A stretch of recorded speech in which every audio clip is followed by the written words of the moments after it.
welcome everybody to the Huddle, KGUT 9's weekly streaming sports talk show. I'm Jason Barr, joined by Pat Parris. Pat, good afternoon.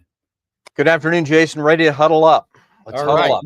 We're going to get into it. We got a lot to talk about today. We're going to start with the Arizona basketball preseason ranking. We're going to talk about the football team's double overtime loss against BYU at home.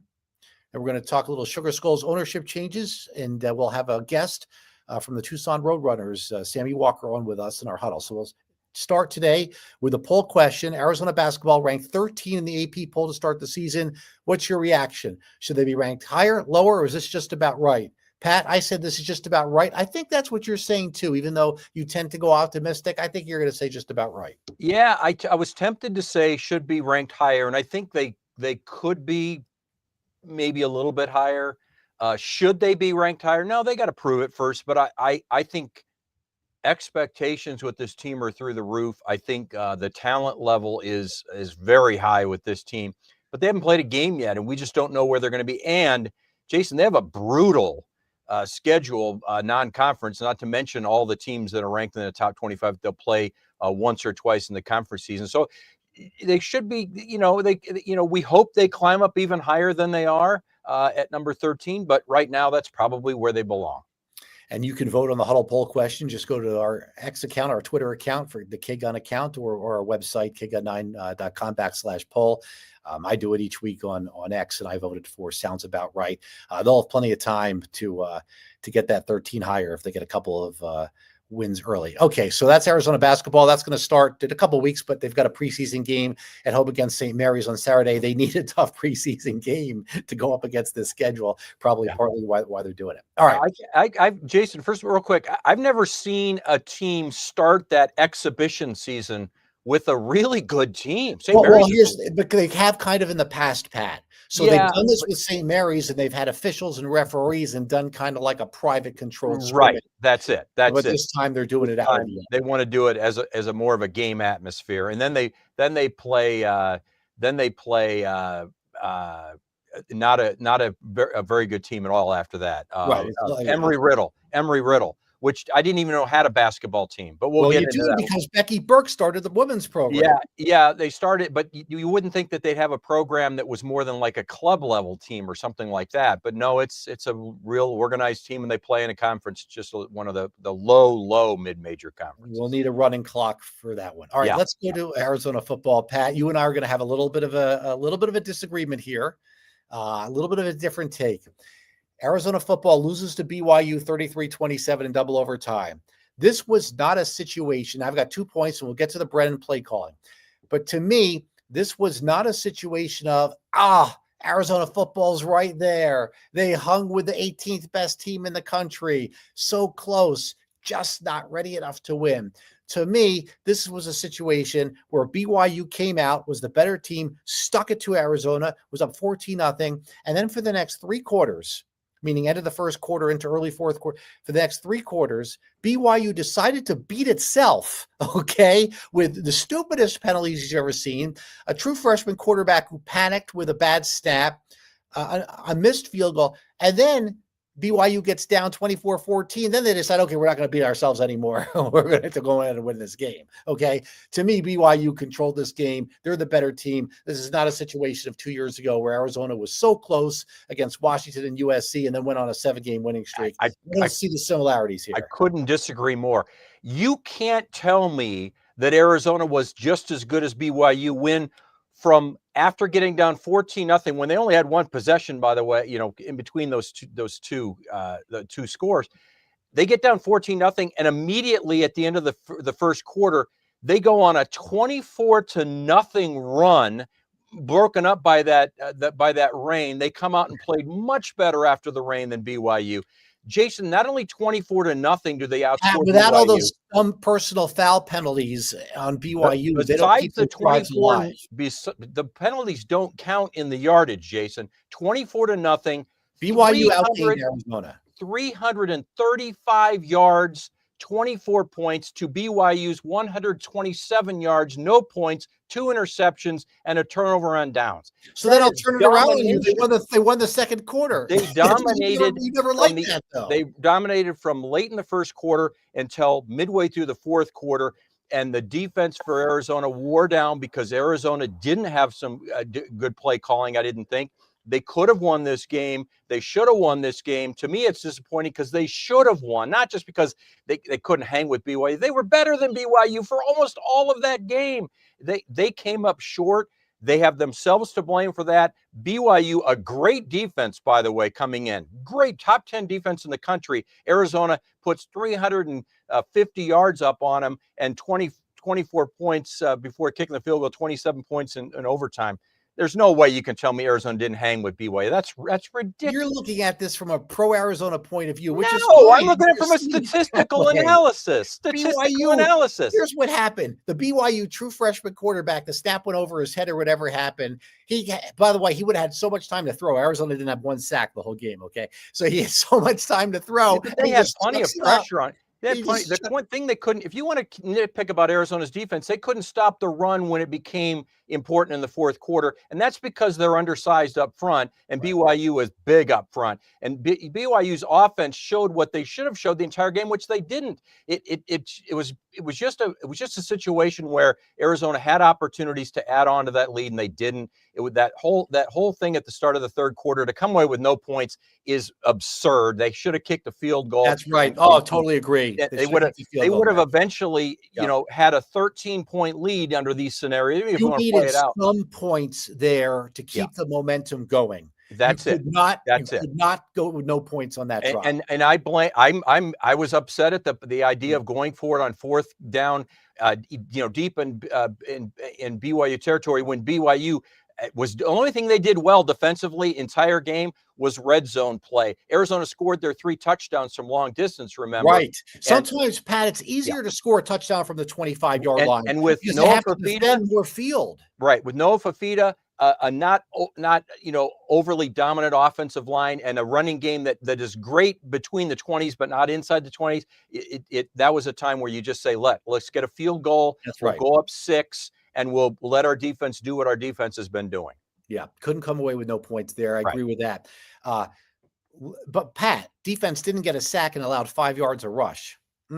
Danny Gonzalez told me before the season size wasn't going to be a problem.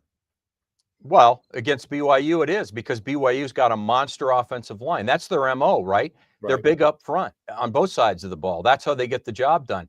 Arizona's got to do a better job stopping the run. They didn't lose this game because they couldn't stop the run. They lost this game because they didn't score enough points, and they had an opportunity to score more points, and they didn't do it. All right, let's get into the play calling now and some of the decision making. To me, what bothers me more, people are making a big deal about 25 all, 19 seconds to go. I'm sorry, 24 all. Yeah, 24. Yeah, 24 all. 19 seconds to go. Yeah. Your own 25-yard line. Okay. That bothers me. I'll do that first. I'll get to the other one that bothers me more. You're telling me that Andy Reid would have told Mahomes to take a knee?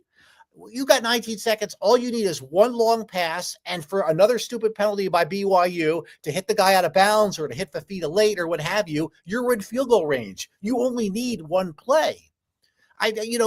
You're playing there not to lose, and you're playing there with a mindset that is inconsistent with how you played to get the lead. Okay, so let's go to that, and then I'll get to the possession before that bothers me more. Yeah, there's two sides to what we're talking about today. One is I believe that Arizona actually outplayed BYU for much of this game. You don't. I also believe what you believe, and that is 19 seconds left. Why not take at least one shot? I mean, what is it going to do? Noah Fafita runs around a little bit and throws. Because Pat, here's why. If you're BYU, you want overtime. People are like, "Oh, is BYU going to go for 2 in the final seconds of regulation?" No, because BYU knows it's the better team. They want overtime. Well, no, BYU knows that they have a better, probably, in their mindset, they're down 10 with 8 minutes left in the game. Right? They kick a field goal. They get the ball right back. They score a touchdown. So in their mind, overtime's their best chance to win. For Arizona, regulation was the best chance to win. So I'm in agreement with you. With 19 seconds left, at least take one shot down the field. Do not make a dangerous throw. And it's easy to tell Noah Fafita this. Look, we want you to be sure that somebody's open, and if not, throw the ball away, and we'll live to fight in overtime if we have to. Could be But one they down didn't the even try. sideline. Okay. They didn't even try. That's more, that one bothers me, but the possession before bothers me more. And here's why. You're up 24-17, 4 minutes to go. 4 minutes is an eternity to do 2 consecutive runs up the middle and create a 3rd and long situation for yourself.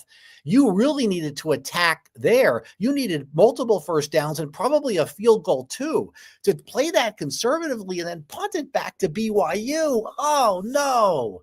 No, that's throwing things at the TV. The way There's I too saw much time to be running the ball.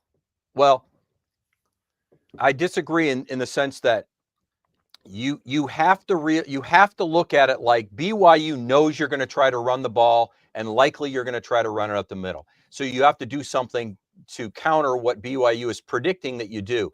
The one thing you don't want to do, though, Jason, is you don't want to drop back and throw an incomplete because that stops the clock right away, which is what happened on 3rd down.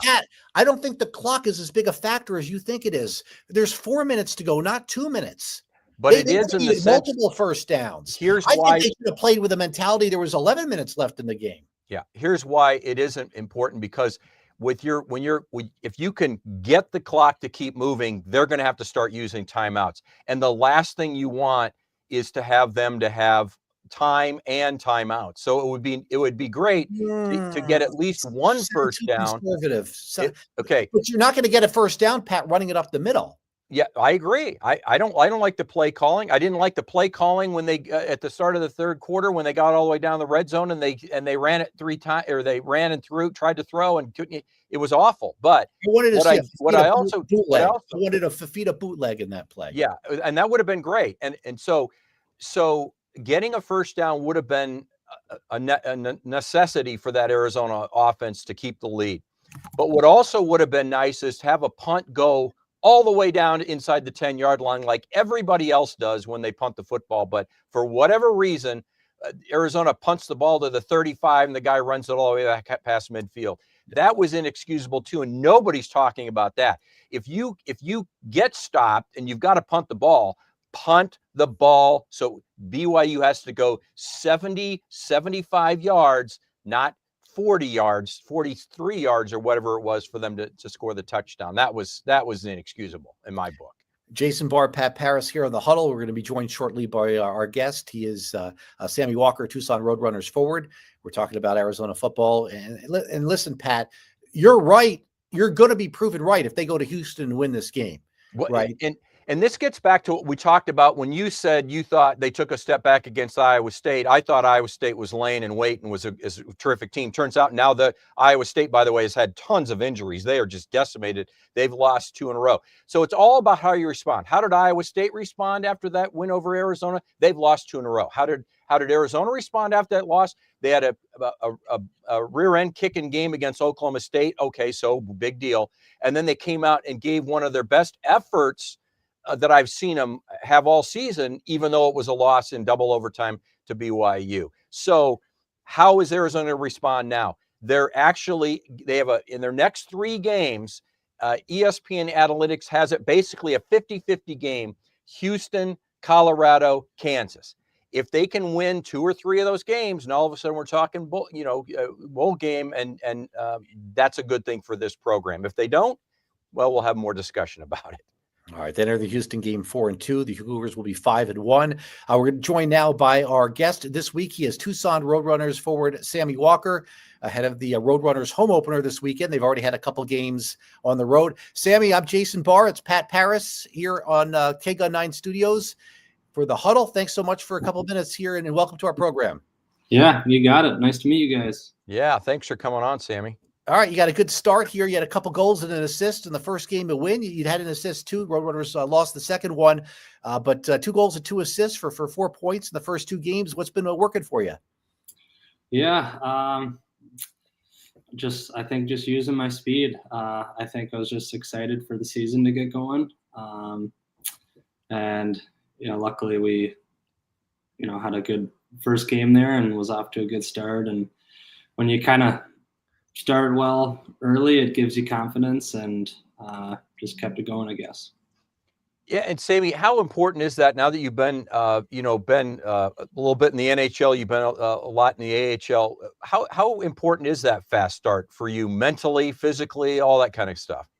Yeah, no, for sure. I mean, I think when you just, I guess, individually, when you start like that, it gives you an extra boost. And just mentally, you kind of relax and just can go play your game.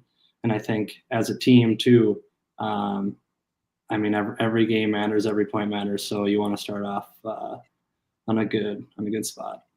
You joined the Roadrunners midway through last season, coming from the Minnesota Iowa organization. What and your numbers went up. You got here and the goals numbers went up, the assists and the points went up. What changed? Was it just a change of scenery for you, or better chemistry with some of the guys you're on the ice with? What changed when you got to Tucson for you last year? Yeah, I think a little bit of both. I think the change was needed. It was nice to just get a new setting and kind of a fresh start. It allowed me to just settle down and I guess play my game. It definitely helped playing with some really good players and here in Tucson. So yeah, no, it's been good. Sammy, this is we're all excited because this is the 10th year of the Roadrunners franchise here in Tucson, and I know it's only year 2 for you, but what has Tucson meant to you in just this short time of playing some last year and playing this year, and the fact that here in the desert they've embraced hockey pretty well. Yeah, no, it's been great. I love it here. I mean, the weather's great, obviously, but the fans here are awesome, and the organization, the city, and it's been great. And the crowds have been good, and so hopefully we can, get off to a good start here and give the fans something to watch, I guess. On the backside of that, though, it must have been bittersweet, right? You were a Minnesota guy. You went to the University of Minnesota, right? You were the Big Ten. I think you were the Big Ten Freshman of the Year, and then you're with the Minnesota organization. So you're playing kind of your whole life in Minnesota, and then to come to another scene, another state, another franchise must have been a big change for you, no? Yeah, it was kind of crazy. I was fortunate enough, obviously, to be around home for most of my career. It's nice for my family, my parents, and my friends. But it was nice to, I guess, kind of get away for a bit there and just have a new, like you said, scenery and just kind of like a start over. And I don't know, it allowed me to just settle in and play my game, if that makes sense. Yeah. What's it like? Because Jason and I don't know. We never were fortunate enough to be excellent skaters and terrific shooters and all that. But what's it like to grow up in Minnesota and then play in the AHL and the NHL for a time as well? It's got to be hate to say it, dream come true, but it's a big deal in Minnesota hockey. Yeah, no, for sure. I mean, it was obviously a dream for sure. It was an incredible experience. I mean, you grow up in Minnesota, there's, especially in the winter, there's a outdoor rink on every corner, it seems like. And everyone's got Wild jerseys on as kids. And, obviously it was really cool playing for the Gophers. You grew up going to those games. Felt like I went to those games more than the Wild games when I was younger. But yeah, no, it was super cool. It was great experience, very fortunate. But yeah, no, I mean, it's been fun, the new path here in my career, and kind of wherever you end up, you just try to make the most of it. You've had a cup of coffee in the National Hockey League. When they send you down, do they tell you what they want you to work on, or do they just send you down and say, hey, you're headed to the American League for a little bit? Or do they give you some feedback and say, hey, we want you to do this, that, and the other thing? Yeah, I think they try to be pretty, let you know what you need to do better. Sometimes it's just, hey, you're going down and try to play your game and try to work your way back up. But no, I think they try to be very informative and let you know what you need to get better at to have a better chance of sticking when you do get that call back up. I'll ask you this. I mean, do you feel like you're hungrier now than you were even the first time, you got into the minors trying to make it to the NHL? You're more hungry now to get back up there because you've had that opportunity? For sure. Yeah. no, I think just from experiencing that, you definitely, it's always like a dream to play, but even to have kind of that taste, you want it again, and you want to get back up there. So I guess I'm just trying to do everything I can to play to my best abilities, help the team win, and hopefully deserve that call up again someday. Jason Barr, Pat Parris. We're joined by Tucson Roadrunners forward Sammy Walker ahead of the team's home opener this weekend, a couple games against Calgary. Sammy, what's your favorite AHL city on the road? What's your favorite road trip? What city do you like to go to when you go on the road to the American League? That's good. There's a lot of cool places. I like San Diego. I like getting tacos by the beach, and but yeah, I mean, playing in the Central Heat for the few years there, it's a little different places that you go to than on the Pacific Division. So yeah, I'd say kind of anything in California. I like going to Colorado, and yeah, no, there's some cool places on the West Coast. A lot less trudging through snow and ice in San Diego than it was in Des Moines or something like that, right? Yeah. What? Tell me about this the state of the league, particularly the NHL right now. Seems like it's as healthy as ever. We've had expansion teams. We've had obviously the Coyotes move up to Utah, but it just seems like when you've got the scoring record broken last year, and you've got you've got Sidney Crosby and Malkin and Letang as this trio in Pittsburgh for 20 years now. Just seems like a lot of great things are going on in the NHL. Oh yeah, I feel like it just keeps getting better. I mean, whether that's the actual league or the players in the league, I feel like everyone's getting better and at a younger age. It seems like a lot of teenagers are making marks right now early. Yeah, no kidding. But it's cool to see. I mean, it's cool how fast it's growing still, and how, I mean, you go to youth rinks now, and the tricks that some of these kids are doing, these days, it's kind of nuts, but it's cool to see. The Roadrunners playing Calgary this weekend. It is the 10th season for the Roadrunners, but the team has had a couple of guys who have been here a really long time. Not always the case in the American League with Steve Potvin, and who's been here for many years. And I think Cameron Hebig has been here for half the time here. I believe you guys refer to him as the mayor. Is that correctly? Do you call him the mayor at all, or do people still call him that? And what's it like playing for Coach Potvin and with Cam Hebig? Yeah, no, it's been great. Last year, that was kind of his nickname. I don't know if he likes it too much, but he's a great guy. I've been rooming with him on the road a little bit this year, and it's fun learning from those guys, especially who've been around and in this league for a while. But yeah, I mean, they've been great here. The organization here has been great, and it's been pretty fun being a part of. Well, we wish you all the luck coming up this weekend too. And give me a thought on what you think it's going to take for you to get the call up that you're waiting for. What's the particular thing you really want to impress them with?